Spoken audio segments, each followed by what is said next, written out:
Hello friends, welcome to my channel. मैं हूं आपका दोस्त नितिन। यहाँ हम पढ़ते हैं बीएससी फर्स्ट सेमेस्टर की मैथमेटिकल फिजिक्स, जिसमें हम आज से अपना नया चैप्टर वेक्टर अलजेब्रा स्टार्ट करने वाले हैं। तो देखो यार, इसमें शुरुआत में आपको मिलेगा क्या, स्केलर क्वांटिटी, वेक्टर क्वांटिटी मिलेगा।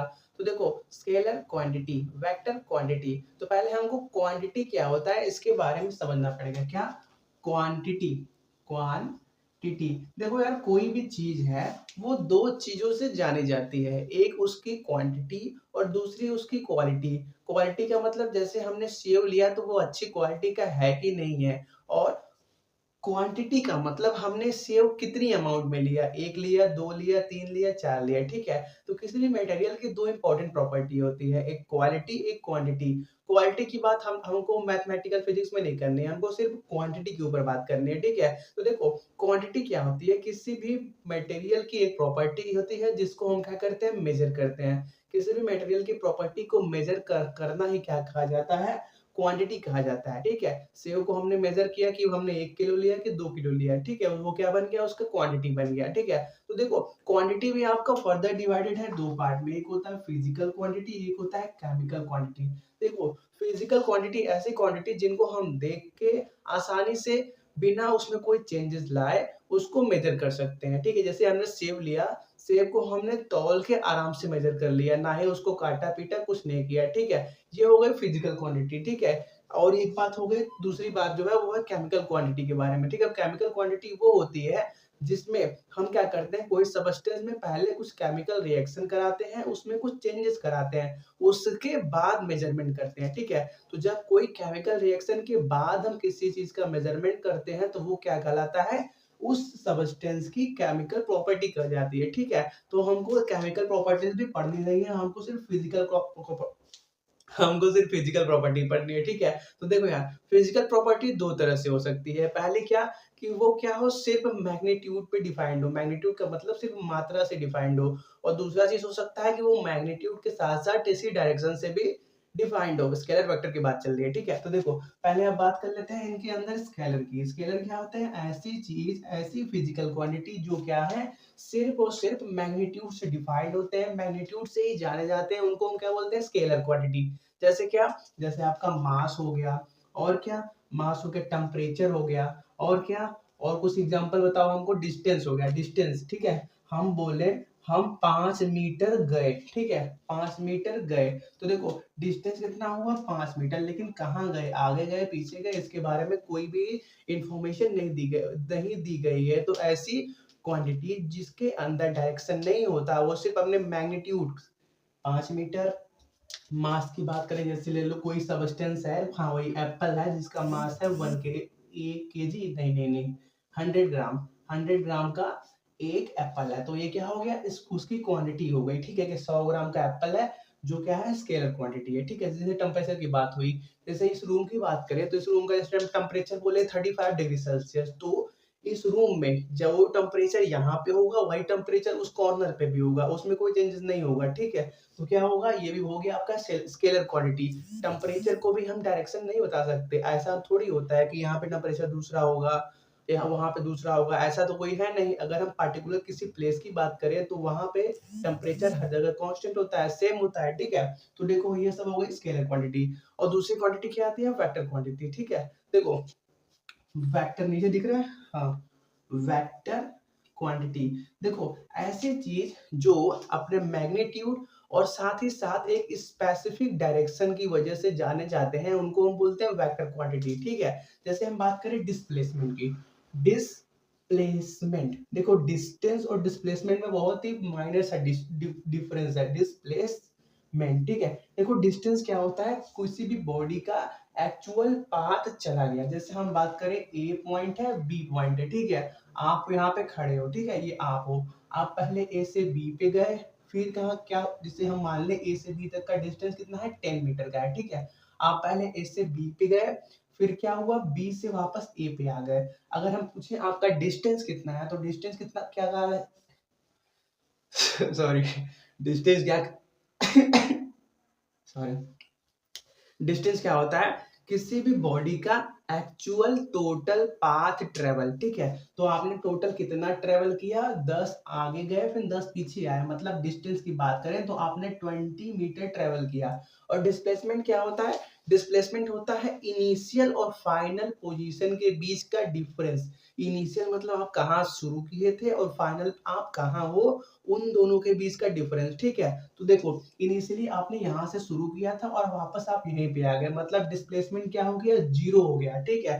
तो एक बहुत इंपॉर्टेंट कॉन्सेप्ट है डिस्टेंस और डिस्प्लेसमेंट का, वो आप अपने से पढ़ लेना, आपने 11th में भी पढ़ा होगा, ठीक है। हम बात कर रहे हैं यहाँ पे डायरेक्शन के बारे में, ठीक है। तो देखो डिस्प्लेसमेंट का मतलब क्या होता है कि कोई पार्टिकुलर डायरेक्शन बताएगा हम, ठीक है। जैसे हम बोले कि हम यहाँ से ए पॉइंट से 5 मीटर आगे डिस्प्लेस हुए, ठीक है। तो वो हमारा क्या कहा जाएगा, डिस्प्लेसमेंट कहा जाएगा, ठीक है। कि हम ए पॉइंट है वहां से 5 मीटर आगे गए हैं, 5 मीटर आगे गए हैं मतलब आगे फॉरवर्ड डायरेक्शन में, ठीक है।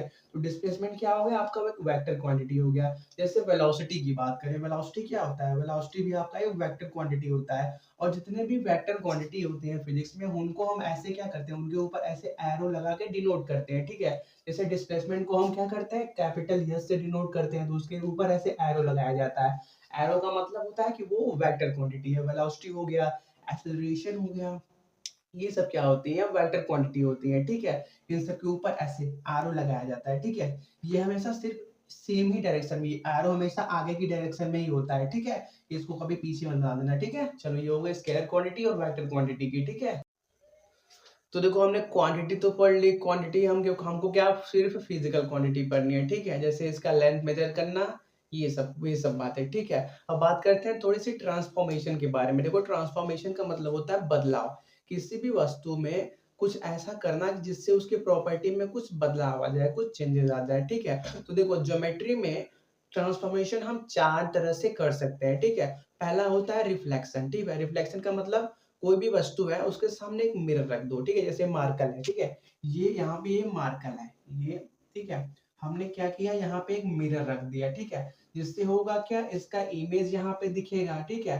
तो हम क्या बोलते हैं कि ये मार्कल का इमेज है। तो इसको इससे क्या हुआ, इसकी प्रॉपर्टी में कुछ चेंजेस आ गए। पहले ये अकेला था, हमने एक मार्कर रखा, सॉरी मिरर रखा, तो अब देखो 2 मार्कर हमको दिखाई दे रहे हैं। तो ये क्या हो गया, इसकी प्रॉपर्टी में बदलाव हो गया। और दूसरा मेथड ये क्या हो गया, इसको हम बोलते हैं रिफ्लेक्शन बोलते हैं, ठीक है। रिफ्लेक्शन की वजह से किसी ऑब्जेक्ट की प्रॉपर्टी में बदलाव लाना। और दूसरा होता है आपका ट्रांसलेशन। ट्रांसलेशन का मतलब होता है सीधी लाइन में क्या करना, मोशन कराना। पहले जैसे ये मार्कल यहाँ पे है, एक सेकेंड, पहले ये मार्कल यहाँ पे है, हम क्या करें, इसको धीरे धीरे ऐसे स्ट्रेट सीधी लाइन में मूव कराते रहे, तो इसको हम बोलते हैं ट्रांसलेशन मोशन। जिसकी वजह से भी क्या होता है, उसकी प्रॉपर्टी में चेंज आता है। पहले ये क्या है, रेस्ट पे था, तो ये क्या, इसका वेलोसिटी बोलो या जो भी बोलो, स्पीड बोलो, वो जीरो था।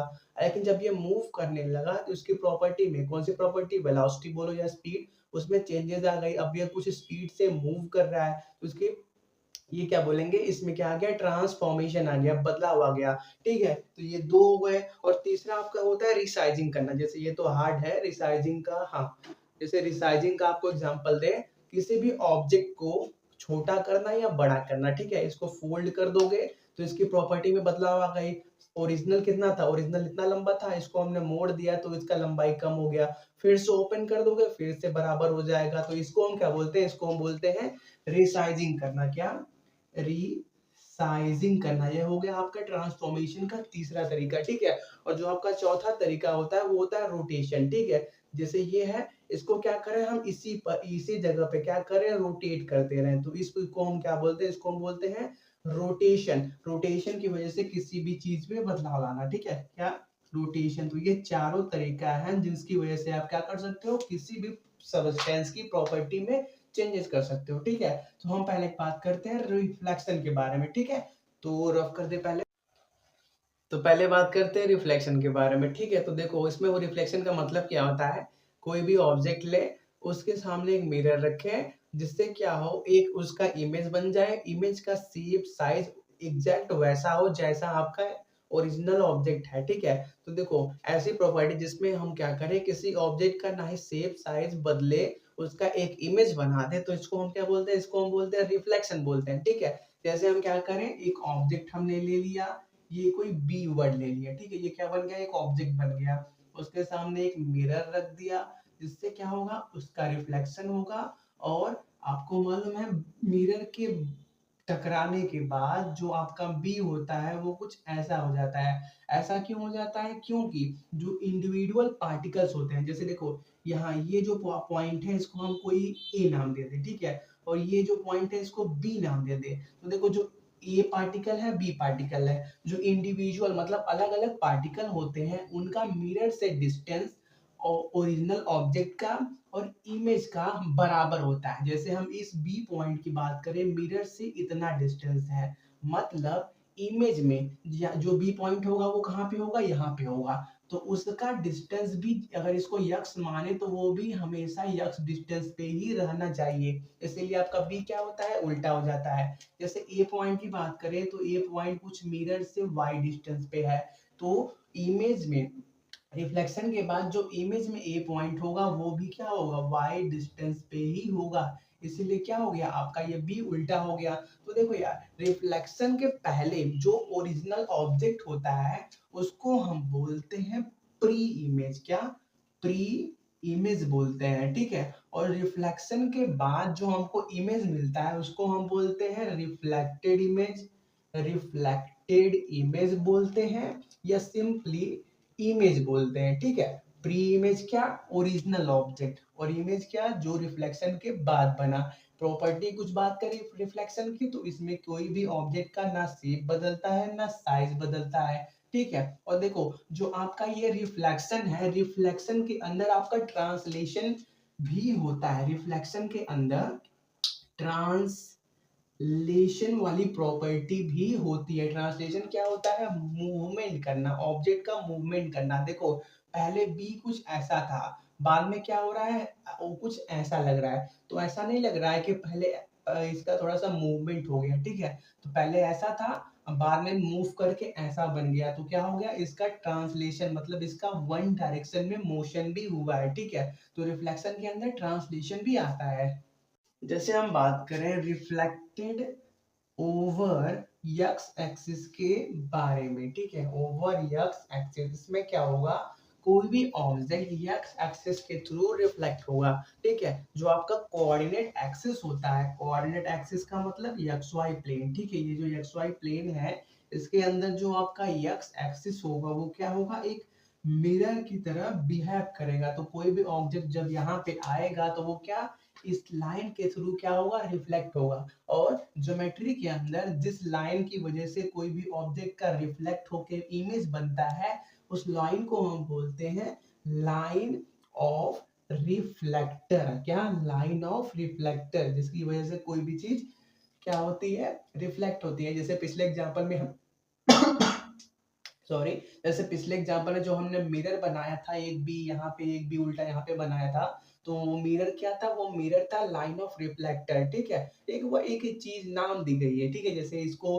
वाई वाई डैश नाम दिया गया है, इसको एक्स एक्स डैश नाम दे दिया गया है, वैसे ही इसको क्या नाम दे दिया, इस केस में जब एक्स एक्सिस के थ्रू हम रिफ्लेक्ट करेंगे ये क्या बन गया, लाइन ऑफ रिफ्लेक्टर, ठीक है। जैसे हम क्या करते हैं, कोई एक ऑब्जेक्ट लेते हैं जिसको क्या करते हैं, एक्स एक्सिस के थ्रू रिफ्लेक्ट करते हैं, ठीक है, ये 1 2 और यहाँ पे ये -1 -2 यहाँ पे 0। जैसे कोई ऑब्जेक्ट आपका इस फॉर्म में है, ठीक है, तो इसके हम क्या करते हैं, कोऑर्डिनेट पहले ड्रा कर दें।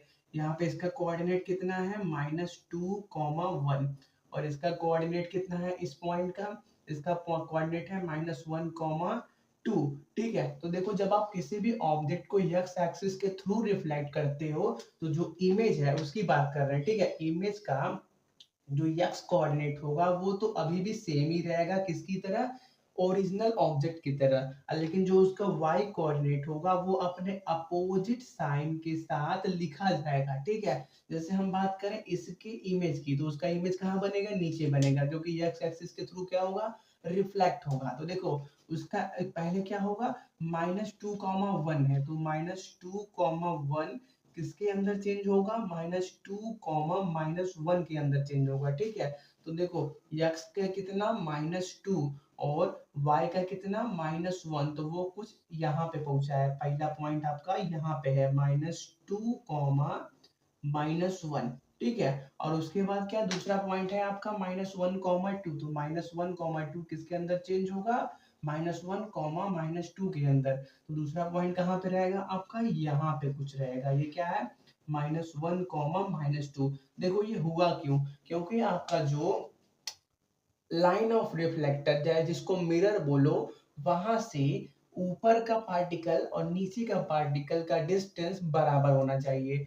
यहाँ से यहाँ तक ट्रेवल करोगे, कितना ट्रेवल करोगे, 1 यूनिट का। और यहाँ से यहाँ ट्रेवल करोगे, कितना ट्रेवल करोगे आप, 1 यूनिट का। तो जो भी आपका हमेशा डिस्टेंस होता है मिरर से ऑब्जेक्ट का या इमेज का, किसी भी पार्टिकल का कहीं भी निकालो, हमेशा सेम होता है। इसीलिए एक्स एक्सिस के रिफ्लेक्शन में जो आपका x कॉमा वाई होता है, वो आपका x कॉमा -y के अंदर चेंज हो जाता है, ठीक है। जैसे बात करें, अब इसको नोट करो, अब y की बात करते हैं, y एक्सिस की। जैसे बात करें रिफ्लेक्टेड ओवर y एक्सिस के बारे में, तो अब क्या होगा, जो आपका y एक्सिस होगा वो लाइन ऑफ रिफ्लेक्टर की तरह बिहेव करेगा। तो देखो, जब आप क्या करते हो, किसी भी ऑब्जेक्ट को y एक्सिस के थ्रू रिफ्लेक्ट करते हो, तो जो आपका जो आपका इमेज बनेगा, इमेज का जो आपका y कोऑर्डिनेट होगा वो अब सेम रहेगा, और जो आपका x कोऑर्डिनेट होगा वो अपने अपोजिट साइन के साथ लिखा जाएगा, ठीक है। जैसे वही जो एग्जांपल हमने बनाया था वही बना देते हैं। यहाँ पे कितना था, -2, 1, यहाँ पे कितना -1, 2। अब क्या कर रहे हैं, पिछले एग्जांपल में हमने x एक्सिस के थ्रू, इस लाइन के थ्रू रिफ्लेक्ट किया था। अब क्या कर रहे हैं, इस लाइन के थ्रू रिफ्लेक्ट कर रहे हैं। इससे होगा क्या, ये जो आपका एक्स एक्सिस है वो अपने अपोजिट साइन के साथ पहुंच जाएगा, और वाई एक्सिस वैसे का वैसा ही रहेगा। तो देखो, जैसे इस पॉइंट की बात करें, तो ये इसका कोऑर्डिनेट कितना है, -1, 2 है। एक्स का कोऑर्डिनेट कितना है, -1। मतलब रिफ्लेक्ट होने के बाद उसका कोऑर्डिनेट कितना हो जाएगा, एक्स का 1 हो जाएगा। और वाई तो वाई जितना है उतना ही रहता है, तो यह क्या हो गया, 1, 2 हो गया। और उसके बाद क्या, इस पॉइंट की बात करें, तो देखो इस पॉइंट का ये 1 यहाँ पे कर दो, ठीक है। चल ठीक है ना, यहाँ पे कुछ बराबर में। तो देखो यहाँ पे क्या है, x कितना है, -2 है। x का कोऑर्डिनेट -2 है, तो रिफ्लेक्ट होने के बाद वो कितना बन जाएगा, 2 बन जाएगा। तो कुछ वो यहाँ पे आएगा 2, कॉमा, और जो आपका y कोऑर्डिनेट है 1, तो अभी भी 1 ही रहेगा। इन दोनों को मिला दो, तो आपका जो फिगर था वही ओरिजिनल फिगर बन गया। देखो इसमें क्या है, कोई चेंजेस नहीं है। जितने लेंथ का ये फिगर है उतने लेंथ का यह भी फिगर है, और जितने भी मिरर से पार्टिकल का डिस्टेंस है और इमेज का भी डिस्टेंस उतना ही है। जैसे देखो यहाँ पे, देखो यहाँ से यहाँ तक की बात करें तो कितना है, 1 यूनिट है। यहाँ से यहाँ तक का डिस्टेंस कितना है, 1 यूनिट है। तो आपका यहाँ से यहाँ तक का डिस्टेंस भी 1 यूनिट का है। यहाँ से यहाँ तक का डिस्टेंस 2 यूनिट का है। निगेटिव साइन नहीं, सिर्फ हम मैग्नीट्यूड की बात कर रहे हैं, 2 यूनिट का है। तो यहाँ से यहाँ तक का डिस्टेंस भी 2 यूनिट का हुआ, ठीक है। तो देखो, जब आप क्या करते हो, y एक्सिस के थ्रू रिफ्लेक्ट करते हो, तो आपका x कॉमा, अगर y कोई कोऑर्डिनेट है तो वो किसके अंदर चेंज हो जाता है, -x कॉमा y के अंदर चेंज हो जाता है, ठीक है। नोट करो।